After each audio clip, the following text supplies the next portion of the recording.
इस तीर्थ पर आने से श्रद्धालु को भगवान शिव और भगवान विष्णु दोनों का आशीष प्राप्त होता है।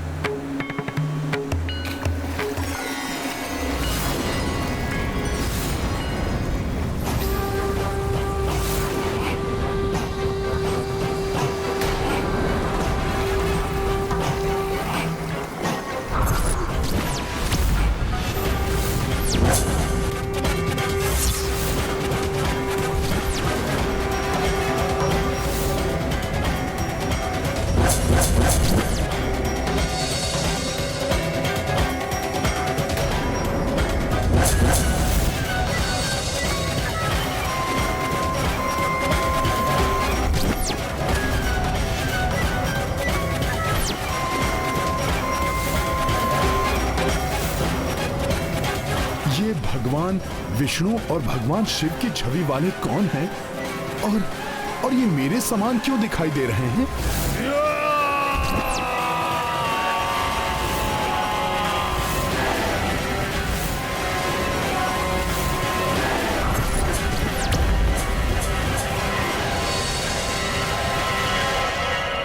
प्रभु, विचित्र सा आभास क्यों हो रहा है मुझे? श्री हरि, भोले बाबा एवं मेरा स्वयं का मिला जुला रूप क्यों दिखाई दे रहा है मुझे? मुझे किसी माया ने भ्रमित कर दिया है या फिर मेरे मन की कल्पना है ये? हनुमान, ना ही ये कोई माया है और ना ही तुम्हारे मन की कल्पना। मैं तुम्हें इनके अद्भुत रूप की संपूर्ण कथा सुनाऊंगा, जिससे तुम्हें स्वयं ही बोध हो जाएगा कि तुम्हें ऐसा आभास क्यों हो रहा है। मेरे भोले भक्त हनुमान को समझाने के लिए उसे बताना ही पड़ेगा कि कालांतर में उनके वृषकपि अवतार में आने का उद्देश्य समाप्त होने के पश्चात भूलोक से उनका भी निर्माण हुआ था। ये अनेक युगों पूर्व की बात है हनुमान। दैत्यों के पूर्वज महाबली हिरण्य का पुत्र महाशनि घोर तपस्या से प्राप्त वरदानों के कारण अनेक शक्तियों का स्वामी हो गया था, किंतु तपस्वी होकर भी दैत्य प्रवृत्ति के कारण उसने अपने आतंक से तीनों लोगों को आतंकित कर रखा था।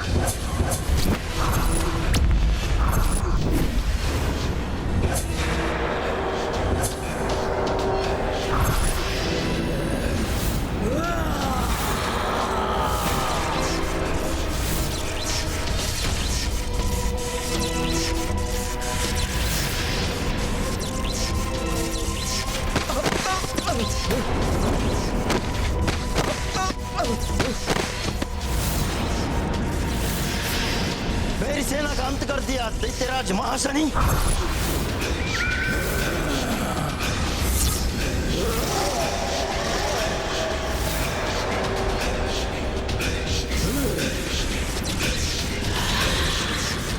अब तुम नहीं बचोगे।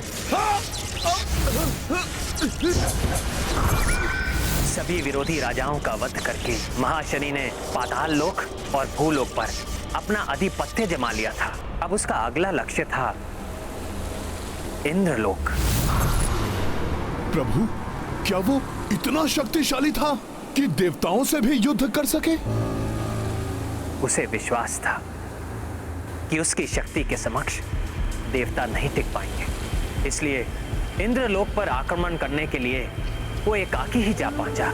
उसके एक भयानक गर्जन से देवताओं के हृदय भी कंपित हो उठे। देवराज इंद्र,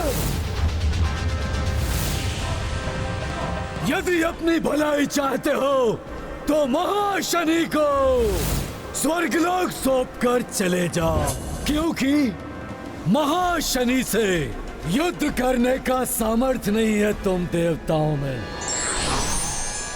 मूर्ख महाशनि! पाताल और भूलोक पर विजय प्राप्त करके तुम स्वयं को महाबली समझने लगे, जो देवलोक को विजित करने का दुस्साहस कर बैठे। स्वर्ग नहीं, काल कोठरी मिलेगी तुम्हें, तुम्हारी इस उद्दंडता के लिए। काल कोठरी महाशनि को नहीं, तुम्हें मिलेगी इंद्र, वो भी स्वर्ग लोक की नहीं, पाताल लोक की।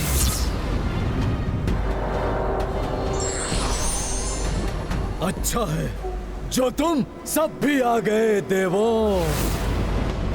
अब तुम भी देखो कि महाशनि कैसे तुम्हारे इस इंद्रदेव को बंदी बनाता है। तुम्हारे इस दुस्साहस का दंड मैं तुम्हें दूंगा महाशनि।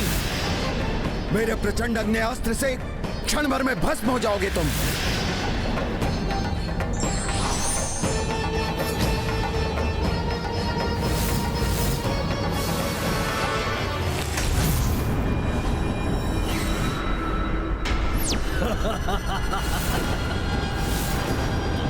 अग्निदेव, तुम्हारा अग्नेयास्त्र मेरा कोई अहित नहीं कर सकता।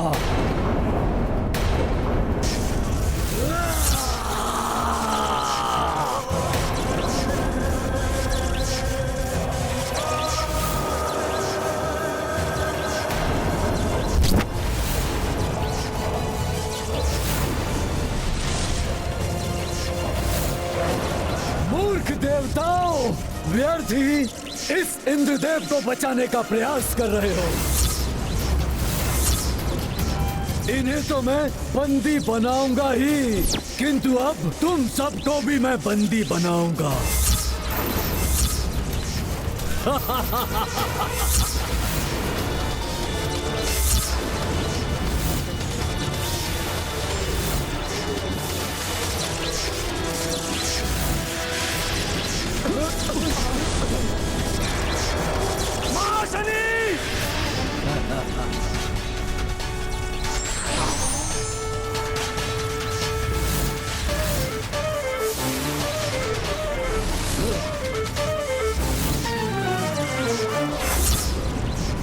तुम्हारा वज्र भी विफल हो गया इंद्रदेव।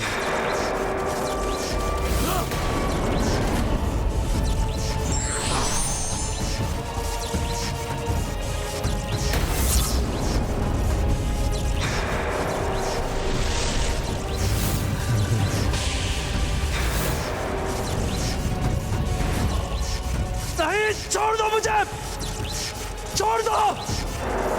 देवताओं के अस्त्रों को विफल करके महाशनि इंद्रदेव को बंदी बनाकर पाताल लोक ले गया और उन्हें काल कोठरी में ढकेल दिया। देखा इंद्रदेव, किसने किसे बंदी बनाया। महाशनि ने तुम्हें इस काल कोठरी में बंदी बना दिया है। अर्थात स्वर्ग लोक पर भी महाशनि ने अपना आधिपत्य बना लिया था। हाँ हनुमान, वरदानी शक्तियों के कारण उसने सहजता से देवताओं को विवश करके इंद्रदेव को बंदी बना लिया था। तो क्या देवताओं ने उसके पश्चात इंद्रदेव को मुक्त कराने का कोई भी प्रयास नहीं किया? क्या करते देवता, विवश हो गए थे। अधीनता स्वीकार करनी पड़ी उन्हें उस दैत्य की। यही नहीं, वरुण देव को संधि बनाए रखने के लिए उसने महाशनि से अपनी पुत्री का विवाह करना पड़ा। वरुण देव के बारंबार आग्रह करने पर अंततः महाशनि इंद्रदेव को मुक्त करने के लिए तत्पर हुआ। जाओ इंद्रदेव, तुम्हें मुक्त किया महाशनि ने, तुम स्वतंत्र हो।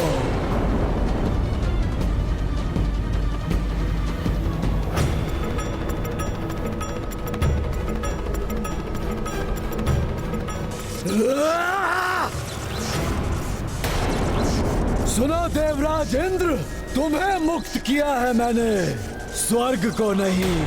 स्वर्ग, सारे देवता और तुम भी सब मेरे अधीन हैं।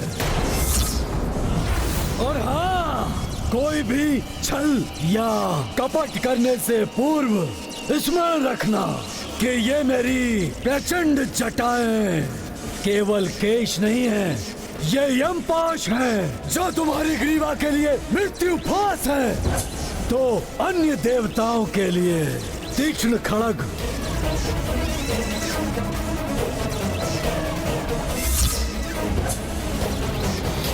प्रभु, महाशनि ने तो इंद्र आदि देवताओं को अपने अधीन कर लिया।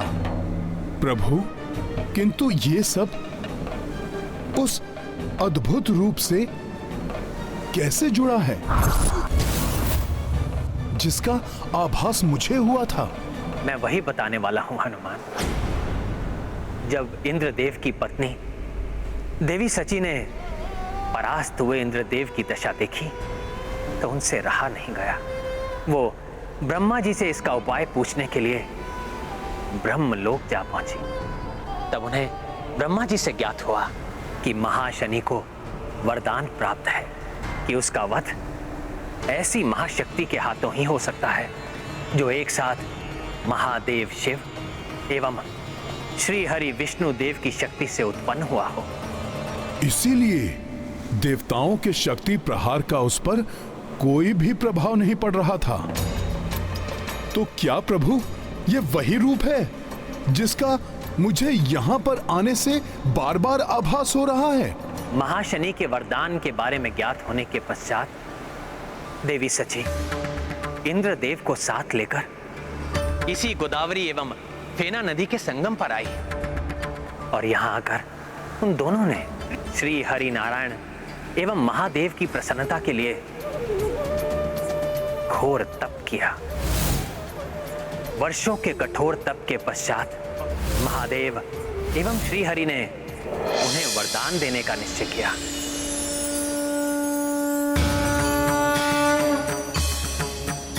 प्रणाम महादेव। प्रणाम श्री हरि। प्रणाम श्री हरि। इंद्रदेव, देवी शची, आपके कठोर तप से हम प्रसन्न हुए। अतः आप दोनों तपस्या का फल प्राप्त करने के लिए अधिकारी हो गए हैं। कहिए, क्या वरदान चाहिए आपको? दुष्ट दैत्यराज महाशनि का अंत और उसकी मृत्यु से स्वर्ग आदि तीनों लोकों में शांति। तथास्तु।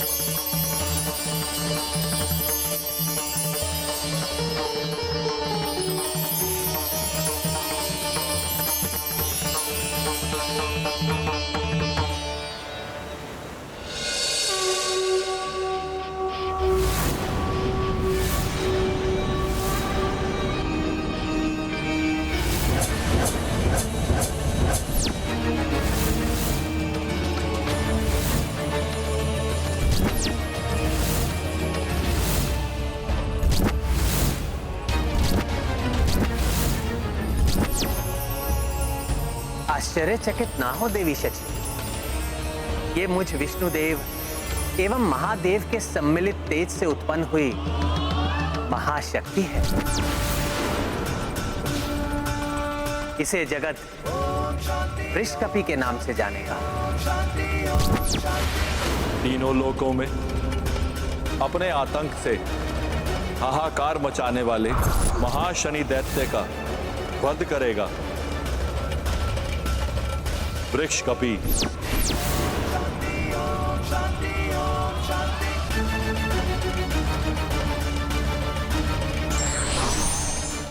हे मां बलशाली वृषकपि, दुष्ट दैत्यराज महाशनि का अंत करके हम सब पर उपकार कीजिए एवं तीनों लोक को उनके आतंक से मुक्ति दिलाई।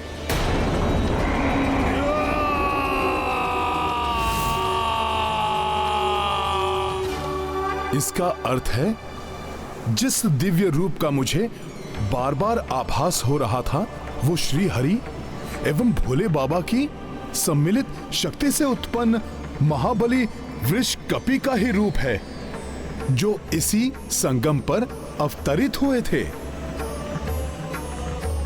हाँ हनुमान, इसीलिए इस स्थान का नाम वृषकपि तीर्थ पड़ा।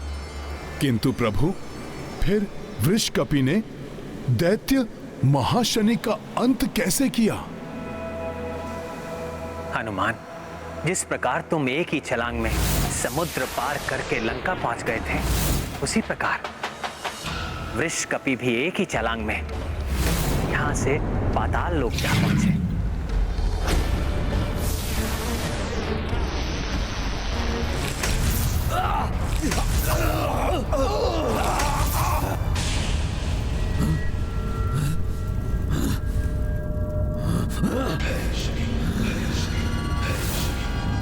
पाताल लोक में ये भूकंपन, ये धरती का फटना, किसने किया होगा ये दुस्साहस?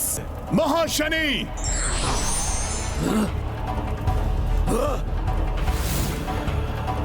प्रतीत होता है किसी बड़े योद्धा को उस इंद्र ने भेजा है। अच्छा है, बहुत दिनों से किसी महान योद्धा से युद्ध का आनंद नहीं लिया, अब आएगा आनंद।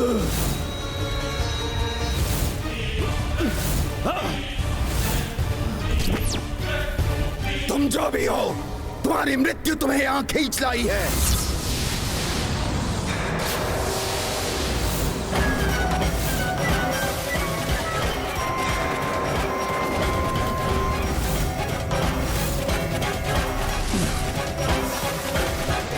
मृत्यु होगी तुम दैत्यों की।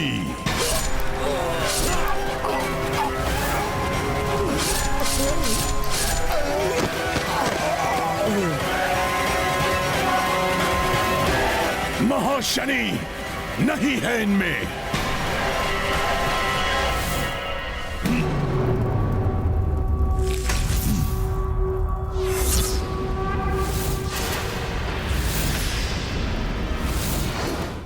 मेरी सेना का विनाश किया तुमने, किंतु अब मैं करूंगा तुम्हारा नाश।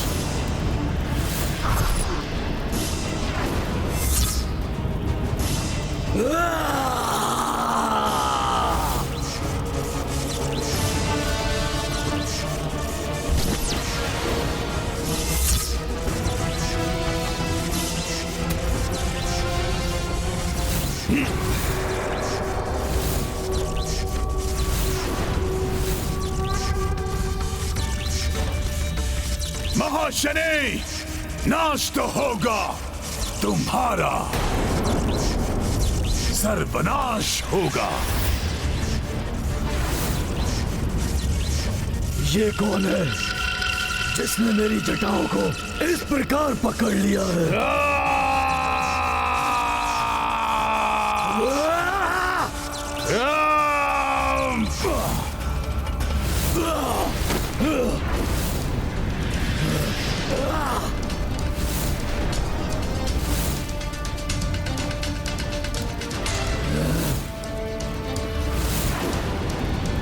नहीं, नहीं, ऐसा नहीं हो सकता। मैं तुम्हें जीवित नहीं छोड़ूंगा।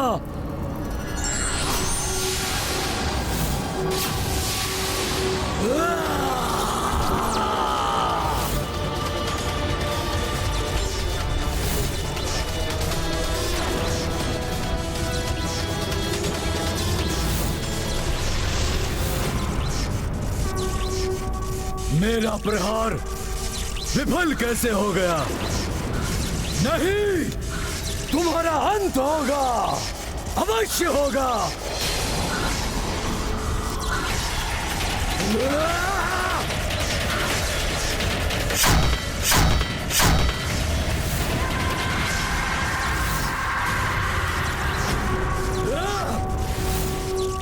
मेरी इन प्रचंड जटाओं को छोड़ दो।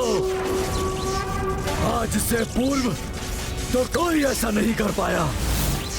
मेरी इन जटाओं ने बड़े बड़े बलवानों को भेद दिया है, किंतु ये कैसे इन्हें पकड़ रहा है? कौन ये? मृत्यु, मृत्यु हूं मैं तुम्हारी। नाम है वृक्ष कपि। अब होगा आरंभ तुम्हारे अंत का।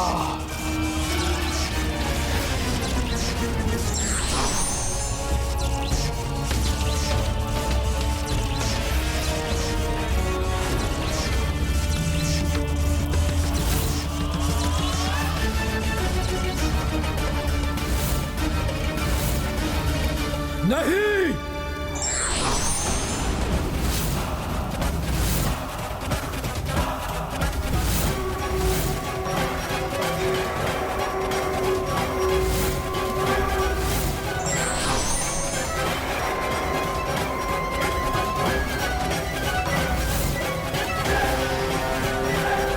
नहीं, ऐसा नहीं हो सकता। मेरी मृत्यु नहीं हो सकती। मुझे कोई नहीं मार सकता।